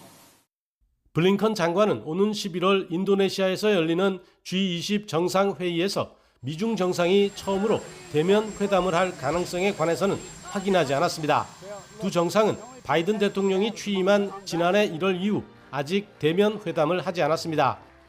두 정상의 대화가 시급한 것은 러시아 지원 문제나 타이완 문제 등이 걸려 있기 때문입니다. 또 동남아 지역을 포함한 인도태평양 지역에서의 패권 경쟁도 양국 간 현안입니다.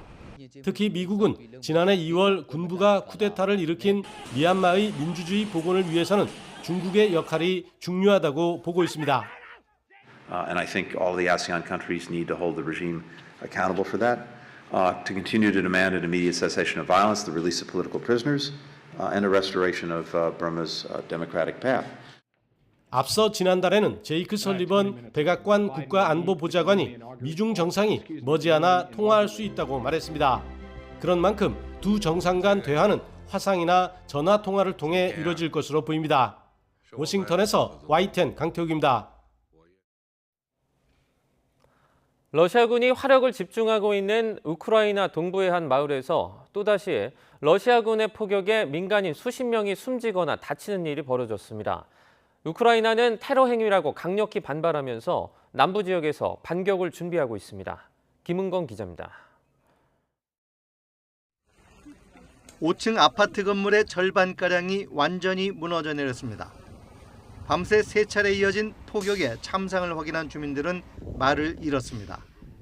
Кому мы что плохо сделали наши люди? темень и сразу начало это все. 건물 잔해더미에서는 시신이 잇따라 수습됩니다. 수십 명이 잔해에 깔려 있어 수색 작업이 진행될수록 희생자 수는 더 늘어나고 있습니다. 겨우 살아남은 주민들도 언제 건물이 붕괴할지 몰라 대피를 서두릅니다.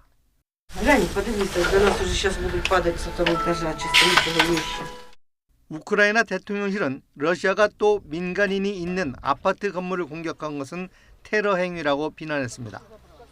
젤렌스키 대통령도 러시아가 명백하게 고의로 민간인 거주 지역을 공격하고 있다며 이에 맞설 무기 지원을 호소했습니다. Нам саме антитерористичні кроки дозволяють зменшувати російські удари їх ракетами по нашим живим людям. 반면 러시아는 도네츠크의 우크라이나 군 거점인 슬로비안스크에 대한 공세를 강화했습니다. 이 지역의 세라믹 공장을 공격해 병사 100여 명을 사살하고 서방이 지원한 곡사포 포탄과 미사일을 파괴했다고 주장했습니다. 우크라이나 군도 전쟁 초기 러시아군에 빼앗긴 남부 헤르손과 자포리자주 일대 도시에 대한 반격을 앞두고 주민들에게 대피령을 내리는 등 전운이 고조되고 있습니다. YTN 김은건입니다. 지난해 세계인 10명 가운데 1명은 굶주림에 시달렸다는 결과가 나왔습니다. 유엔 산하기구 등 국제기구들의 공동조사인데요. 코로나19 영향 때문으로 보이는데 우크라이나 전쟁과 경제 충격이 겹친 올해가 더 큰 문제입니다. 류재복 기자의 보도입니다. juu ya njala, watoto walilala njala, njo nimeramukia kulombalomba. Nimesema mwingine atanibariki na kabunga, njo ndasongea watoto tukule. 두 아이의 엄마인 카술라에게 오늘은 그나마 형편이 나은 날입니다. 콩죽이라도 끓여 먹일 수 있기 때문입니다. 세상에서 가장 버림받은 난민 사태로 꼽히는 콩고 민주공화국 국민은 하루하루가 지옥입니다. Kuna watoto 10, watoto ine wanagonjwa bwaki, kukosa chakula na cha kuwafunika vile ndio na wengine, na mimi saa hii niko nagonjwa homa. 지난해 세계 기아 인구는 8억 2천만 명. 코로나19 사태 이전인 지난 2019년보다 1억 5천만 명이나 늘었습니다. 10명 가운데 1명은 끼니를 걱정해야 할 처지입니다. 특히 5살이 안 된 어린이 가운데 4,500만 명이 만성적인 영양실조에 시달리고 있습니다.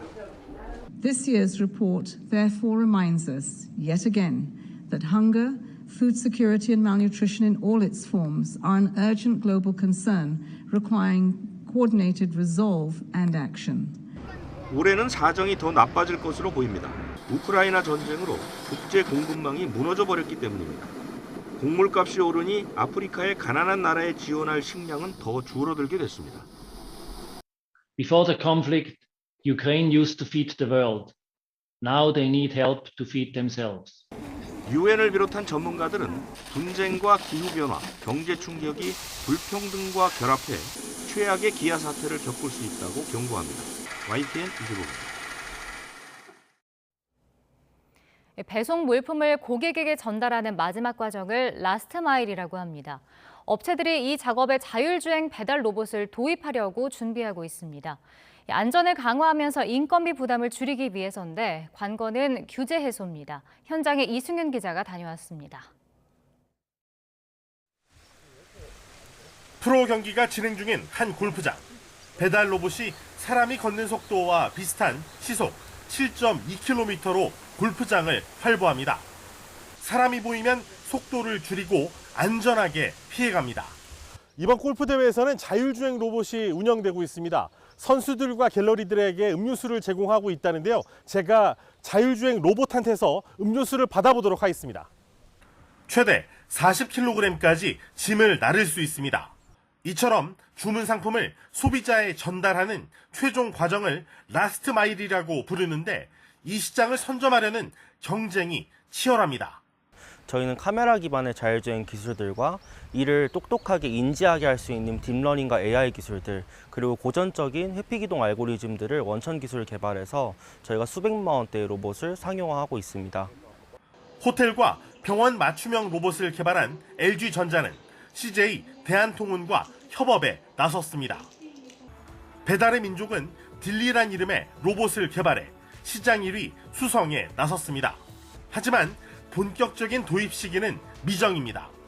로봇이 이동할 때 관리자가 동행해야 한다는 규제 때문입니다. 비 홀딱 맞은 상태로 가니까 딜리랑 같이 고생하신다고 말씀해 주는 게 저는 정말 기억에 남습니다.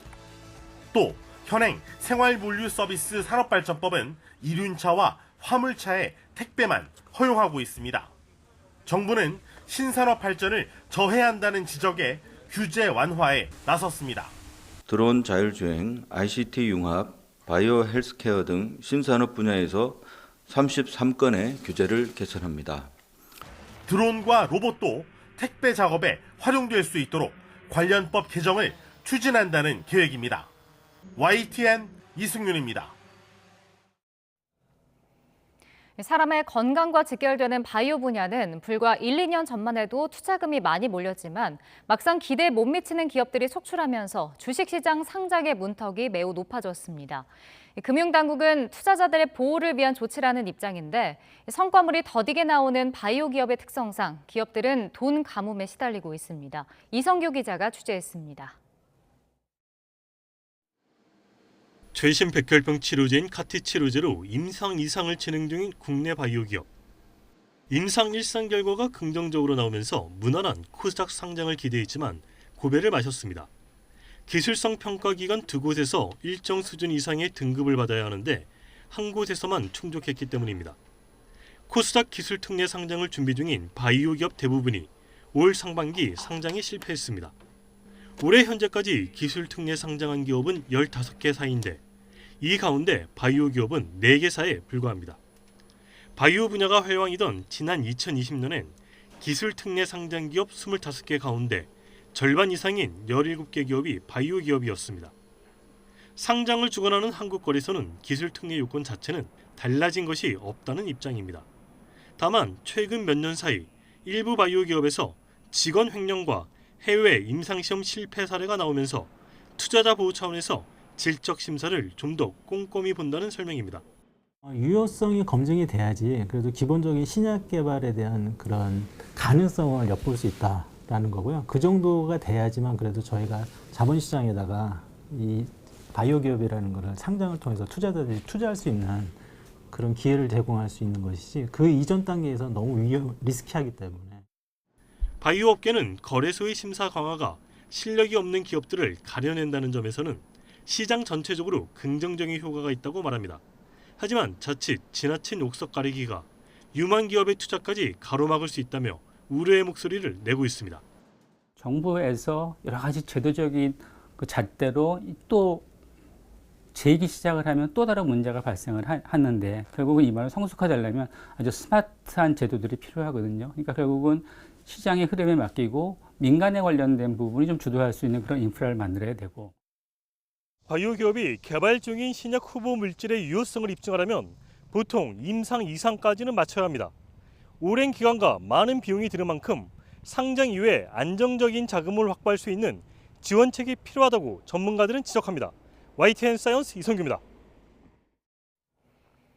프로야구 기아 타이거즈가 나성범의 역전 적시타로 한화 이글스의 4흘 연속 역전승을 거뒀습니다. 1, 2, 3위 팀 SSG와 키움, LG는 나란히 연승 행진을 이어갔습니다. 보도에 김동민 기자입니다. 4회 초 한화 터크먼이 기아 선발 한승혁의 포크볼을 받아쳐 2점짜리 홈런을 만들어냅니다. 한화가 3대0으로 앞서갑니다. 한화의 새 외국인 투수 라미레즈는 6회까지 안타는 하나만 맞고 무실점으로 호투했습니다. 그러나 또 불펜이 문제였습니다. 한화 불펜은 7회 말 유지혁에게 주자 1소 3루타를 맞으며 2점을 내줬고 대타 최용호에게 동점 적시타를 맞고 3대3 동점을 허용합니다. 기아는 8회 말 원아웃 1, 3루에서 4번 타자 나성범이 2루수 강습 내안타를 치며 경기를 뒤집었습니다. 기아는 몸에 맞는 볼 밀어내기와 내안타로 2점을 더 달아나며 한화를 6대3으로 이겼습니다. 기아는 4흘 연속 한화를 상대로 역전승을 거두며 4위 KT와의 승차를 다시 한 게임으로 좁혔습니다. 후반기에는 또 전반기에 얻었던 교훈들과 실패했던 것들을 모아서 더 타자와 상대할 수 있는 그런 투수로 돼서 가으려고 하는데 정말 큰 힘이 되고 싶습니다. SSG는 삼성을 7대2로, 키움은 NC를 2대0으로 이겼습니다. LG는 부산을 9대0으로 제압하고 7연승을 달렸고 롯데는 KT를 9대1로 이겼습니다. YTN 김동입니다. 어제는 더위가 절정에 이르며 올 들어 가장 뜨거운 하루였는데요. 오늘은 어제부터 내린 장맛비로 심한 더위가 한풀 꺾이겠습니다. 오늘 서울 낮 기온은 30도로 어제보다 5도가량 낮겠습니다. 현재 서울도 수도권의 장맛비는 잠시 소강 상태를 보이고 있지만 내륙은 오늘 오후까지 오락가락 비가 이어지겠고요. 일부 지역에서는 시간당 30mm 안팎의 국지성 호우가 동반되는 곳이 있겠습니다. 시설물 피해와 안전사고가 없도록 주의하시기 바랍니다. 현재 레이더 영상을 살펴보면 서해상에서 유입되는 비구름의 영향으로 강원 남부와 충청 이남 곳곳으로 비가 내리고 있습니다. 특히 강한 비구름이 위치한 제주도에는 호우주의보가 내려졌는데요. 예상되는 비의 양은 충남과 호남, 제주도에 최고 60mm, 많은 곳은 80mm가 넘는 큰 비가 쏟아지겠습니다. 그 밖의 지역에는 5에서 40mm의 비가 예상되고요. 영동과 남해안, 제주도는 내일까지 비가 이어지는 곳이 있겠습니다. 비가 내리면서 열대야와 무더위는 다소 누그러지겠습니다. 현재 서울 기온은 24.9도, 대구는 24.5도를 나타내고 있고요. 한낮에는 서울과 대전, 광주 30도, 부산은 28도로 어제보다 2에서 5도가량 낮겠습니다. 주 후반까지 무더위 속에 비 소식이 잦겠습니다. 내일은 소나기가, 모레부터는 다시 전국적으로 장맛비가 내리겠는데요. 게릴라성 호우를 동반하면서 비 피해가 우려되는 상황입니다. 산사태나 저지대 침수 피해가 발생하지 않도록 대비 철저하게 해주시기 바랍니다. 지금까지 상암동 야외 스튜디오에서 YTN 홍나슬입니다. 월요일 아침 굿모닝 YTN은 여기까지입니다. 잠시 후 뉴스라이더가 방송됩니다. 시청해주신 여러분 고맙습니다.